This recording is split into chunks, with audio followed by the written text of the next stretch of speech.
গীতসংহিতা ৬২ অধ্যায়। আমার প্রাণ নীরবে ঈশ্বরের অপেক্ষা করিতেছে, তাহা হইতেই আমার পরিত্রাণ। কেবল তিনিই মম শৈল ও মম পরিত্রাণ, তিনি মম উচ্চ দুর্গ, আমি অতিশয় বিচলিত হইব না। তোমরা কতকাল একজন মনুষ্যকে আক্রমণ করিবে, সকলে তাহাকে হনন করিবে, হেলিয়া পড়া ভিত্তি ও ভাঙা বেড়ার ন্যায়। উহারা কেবল তাহার উচ্চ পদ হইতে তাহাকে নিপাত করিবার মন্ত্রণা করিতেছে।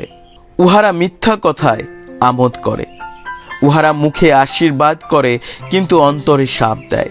হে আমার প্রাণ, নীরবে ঈশ্বরেরই অপেক্ষা করো, কেননা তাহা হইতেই আমার প্রত্যাশা। কেবল তিনিই মম শৈল ও মম পরিত্রাণ, তিনি মম উচ্চ দুর্গ, আমি বিচলিত হইব না। আমার পরিত্রাণ ও আমার গৌরব ঈশ্বরনিষ্ঠ, আমার বলের শৈল ও আমার আশ্রয় ঈশ্বরে বিদ্যমান। হে লোক সকল, সতত তাহাতে নির্ভর করো, তাহারই সম্মুখে তোমাদের মনের কথা ভাঙিয়া বলো, ঈশ্বরই আমাদের আশ্রয়।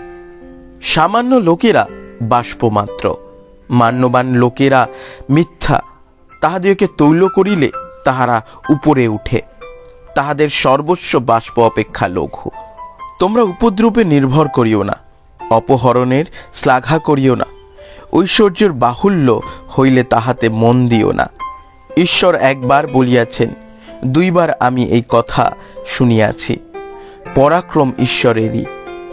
আর হে প্রভু, দয়া তোমার, কারণ তুমি প্রত্যেককে তাহার কর্ম অনুরূপ ফল দিয়া থাকো।